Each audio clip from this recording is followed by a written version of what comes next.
Several months later.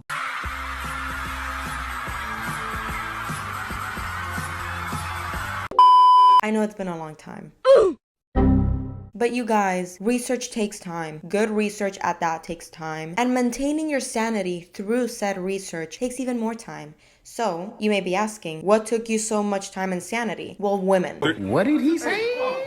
We're gonna talk about women in this video. Specifically, why women are so toxic. Yes, I can already hear the feminists shaking their boots. Did you guys hear that?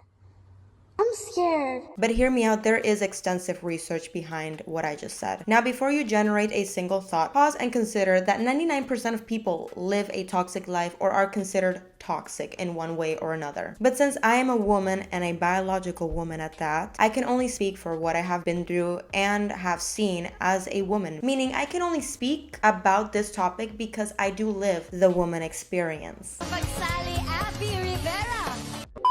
And the sad reality I did come across is that yes, women are toxic. I don't know who said it, but they were right in some way. And no, I do not mean in regards to relationship or the Gen Z definition of a toxic woman. I mean toxic in the most literal form possible. Meaning our bodies are a walking hazard, literally. And for me that is very concerning since we do bring life to this world.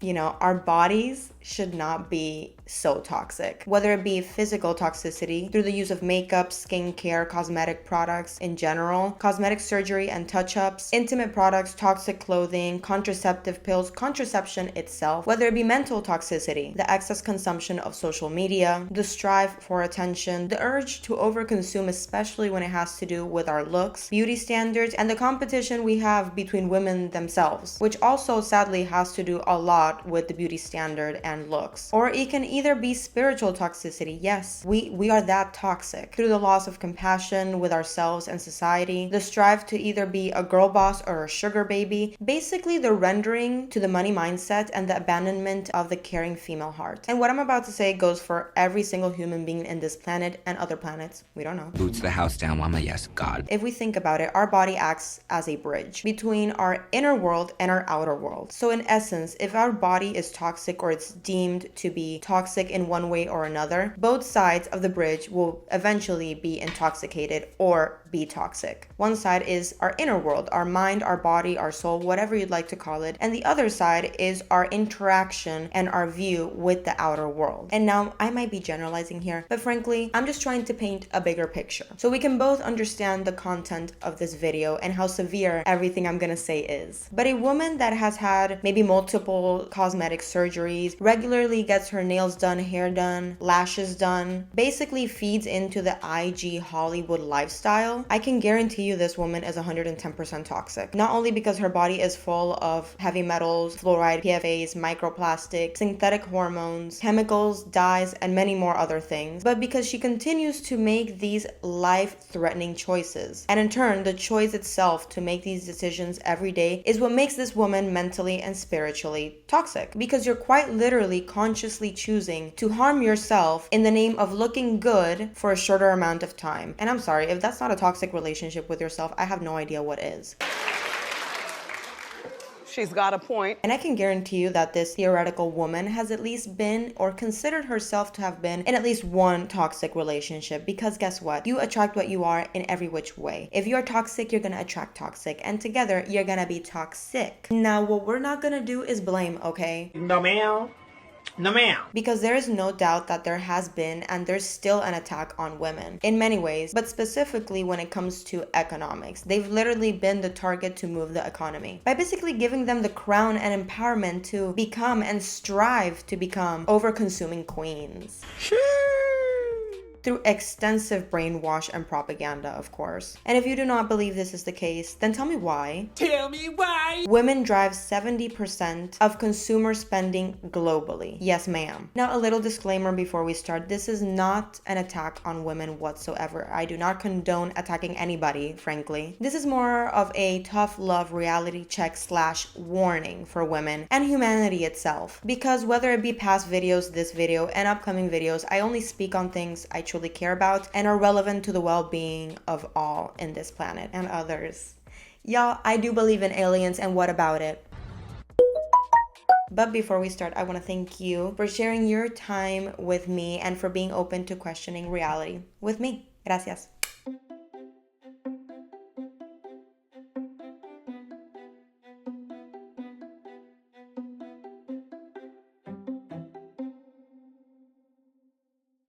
Now,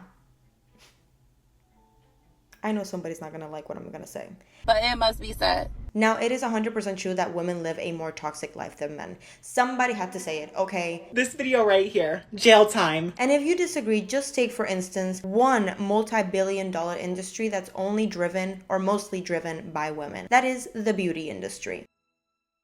Now, I find it very funny how the beauty industry has this like perfect mask as if they give a flying frog about women's health or women's well-being. It's very interesting. I think their motto should go more like this. We promise to make you prettier from the outside, but give us time, and we will guarantee you will be uglier from the inside if you even make it. Sincerely, the beauty industry. Sponsored by Hollywood and Big Pharma. Now, keep that as a mental note. In 2024, this year, which newsflash has not ended yet, the beauty industry was valued at $670.8 billion with a capital B dollars. So yes, they are not poor. They are very much not a poor industry. And frankly, this is not new. In the past 5 years, it has been pretty clear that anything that has to do with beauty has only been skyrocketing in profit. And frankly, with the backup of Hollywood and Big Pharma, yes, Big Pharma, we'll get into it, I feel like any industry reaches the billions in a jiffy. Because sadly, if your favorite celebrity comes out with a makeup or skincare brand or nail care or hair care brand, most people feed into it, at least buy it once, even though they don't buy it again.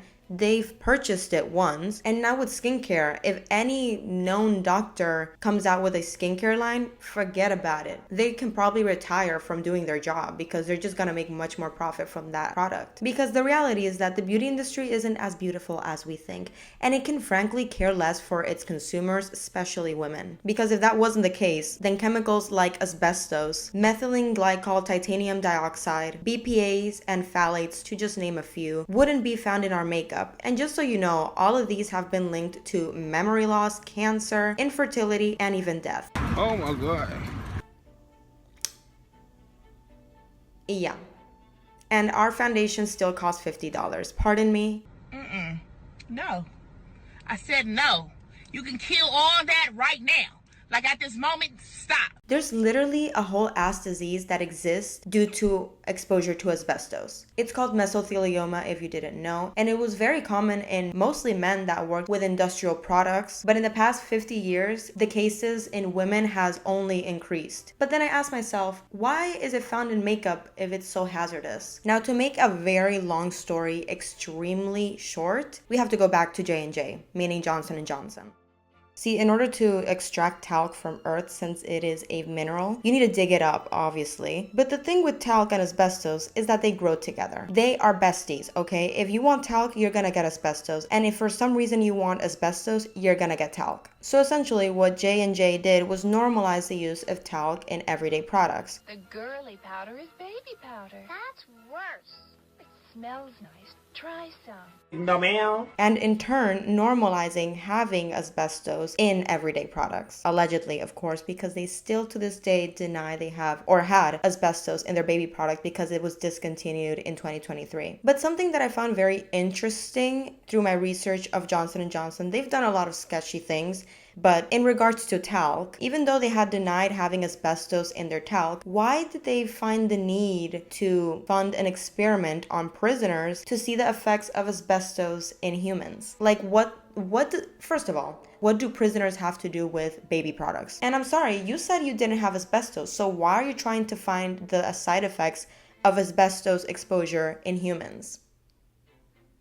But anyways, and you guys, that is not all. Yes, there is more tomfoolery behind this. Because now there were so many lawsuits against Johnson & Johnson in regards to the side effects the baby powder had in our human body that Johnson & Johnson opened a subsidiary called LTL Management, which quickly filed for bankruptcy. So basically now all the lawsuits were against LTL Management, meaning these lawsuits were going absolutely nowhere and were against a bankrupt company. When I was reading it, I was like, I hate giving credit to these people, I really do. But it was kind of smart. It was a good move. This is personal. But if talc was discontinued because it allegedly contained asbestos and had side effects on people, why is it still found in cosmetic products? Because guess what? Makeup is supposed to make us prettier, not healthier. They never promised that. Bars! And the problem doesn't lie only in makeup, but also nail care. Now, you know that very distinct smell you get when you go into a nail salon that you're like, very chemically, but I'm here to get my nails done. It's a good sign because I'm in the right place. Well, that very specific smell, yeah, that is a concoction of benzene, formaldehyde, and toluene. Benzene and formaldehyde are carcinogens, very well-known carcinogens at that. And toluene, she's a multifaceted queen. She is also a carcinogen, but to add to her resume, she causes reproductive and neurological harm. So yes, that distinct smell you are breathing currently, you haven't even done your nails yet and you are already harming your body. But now that you have entered the salon, you're sitting down and you're getting your nails painted. Add to that a very well-known chemical found in nail polish that goes by the name TPHP, which disrupts the endocrine system, reproductive system, and has been directly linked to decreasing fertility. When will it stop? No. But when will it stop? Now, probably the biggest imposter in the whole beauty industry is skincare. Because we know makeup and nail products are not good for us. We are aware that they are mostly chemicals. But skincare, on the other hand, has gained a lot of popularity because it somehow hides in wellness. It carries this mask that it's supposed to be for our well-being, and it has to do somehow with our health. Yeah, right. Because when we think about skincare, we don't think about harming ourselves. We think about, oh, we're helping our skin, making it healthy somehow, some way. But that is quite literally very far from the truth. Lies, and more lies, and lies on top of lies. Now, the global skincare market was valued at $140 billion in 2021. And just like makeup has asbestos and nail polish or nail products have TPHP, skincare has EDCs, which is short for endocrine disrupting chemicals. And to add to those chemicals, we have phthalates and BPAs found in our packaging, which have been directly linked to miscarriages, liver failure, diabetes, and impacting children's brain development. And you may be asking, wait, pause. How does skincare affect a child? Well, whether it be heavy metals, asbestos, EDCs, TPHP, BPAs, or phthalates, all these chemicals stay in a woman's body, and they're quite literally almost impossible to get rid of. And frankly, anything in a woman's body eventually becomes the building blocks of said baby. But a question that I kept asking myself through this research is why these chemicals are not found in the ingredient list of these products. And the thing is that these are technically not chemicals placed by the companies. They are contaminants found in the chemicals. So these companies technically do not have to include it because on their side, they are not actively including asbestos as a chemical. Take for instance phthalates, which are classified as industrial chemicals that are found in almost all cosmetic products and are essentially used to hold in fragrances in products. So in simpler terms, this chemical hides in the word fragrance when you see the ingredient list. Because again, these companies legally do not have to mention that these contaminants are found in their products. So what they do is hide these chemicals in different words, like fragrances, for instance. It's similar to natural flavors when it comes to food products. The word fragrance can actually hide more than 100 chemicals. Pardon me? I thought fragrance was just a smell, not 100 chemicals. Now the ACSH, American Council on Science and Health, has underlooked the dangers of Agent Orange, DDT, asbestos, fluoride, and now they're saying that phthalates are in the same category. Yes, just like I had said in the fluoride files, that fluoride was playing with the big boys, meaning Agent Orange and DDT. It has been found that phthalates are in the same game, the same category. I just think that's so fascinating / concerning because wasn't Agent Orange used in wartime? What does fragrance and phthalates have to compare? But the fact that they're in the same category is just so alarming in so many ways that I cannot even explain. Life could be worse. No, not really. This is the worst. This is the worst. This is the worst. Mm-hmm. But if you thought the products were bad, we haven't even gotten to the packaging because yes, the packaging is also toxic. This is where we present the infamous BPAs.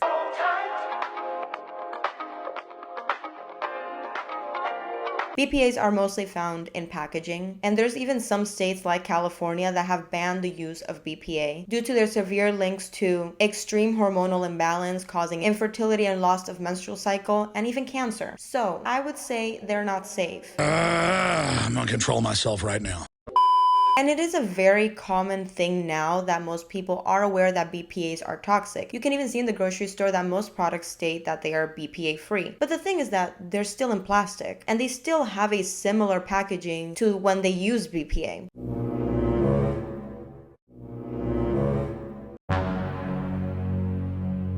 So what companies have done, because it is cheaper to use plastic as packaging, they have replaced BPAs with other synthetic chemicals, like BPs and BPAF.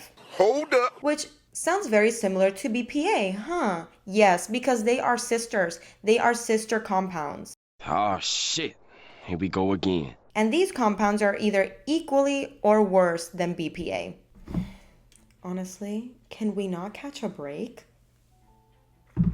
And again, even though I do not like to quote the CDC or the FDA or whatever it may be, or any government branches, it's very funny to me when they admit these things. They have advocated for certain products and then suddenly they admit that they're super harmful. And they're like, but we didn't know. We did not know this. Ma'am, it's your job. But according to the CDC, 95% of people have BPAs in their body. Just like with PFAS, they are chemicals that are very difficult to get rid of. And just to make things even worse, the use of BPAs and its sister compounds have been linked to cause over 90,000 deaths per year. Basically, only by consuming everyday products, more than 90,000 people die every year. And during my whole investigation, I kept asking myself many questions, but specifically, where is the FDA? Where are they? But once I asked them where they were through all of this, I came across an article that stated that the FDA can't technically recall any products. They can simply ask the company to voluntarily recall products. So they're basically useless once again. What do they even do? I swear, like, I imagine that their offices, you go in and there's just like a water station and there's nobody there. Because just like in this case and the fluoride case, I just asked myself, hey FDA, you only exist, literally your only job is to make sure these chemicals and all these products are safe, and you've only banned 11? Now, you know I love my conspiracy moments, okay? So we're gonna go to the conspiracy corner. Now that we know that women live a toxic life physically, we'll get into the mental and spiritual side in another video. We need to understand how they even became the target in the first place. And if you're a woman watching this, you're probably asking yourself, who hates us this much? But the better and smarter question is, why are we the target in the first place? Well, because of our very own nature. Whether you like to admit it or not, what makes us different from men, what makes us different is that we bring life to this world. That is our biological nature. And some individuals, and I say individuals frankly because these people are not humans. That mother back there is not real.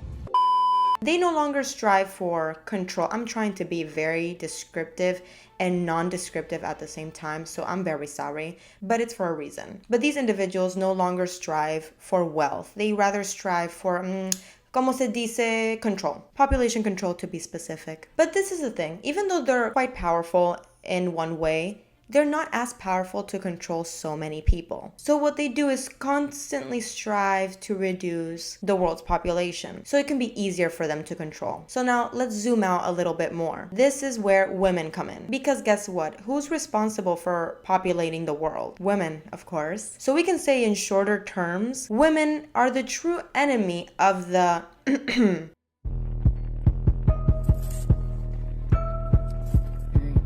Now we can leave the conspiracy corner because now everything makes a little bit more sense. From the beauty industry containing chemicals that have been linked to infertility, to contraceptive products, to the increase of miscarriages globally, and the monopoly hospitals have built with the use of C-sections and normalizing the use of drugs like pitocin and epidurals during birth. to the point that women have lost the right to their most natural gift, which is birth. And the reality is not all women should have children. Trust me, not all women should have children. There's some people that should not reproduce, frankly. You see how that's incredibly offensive?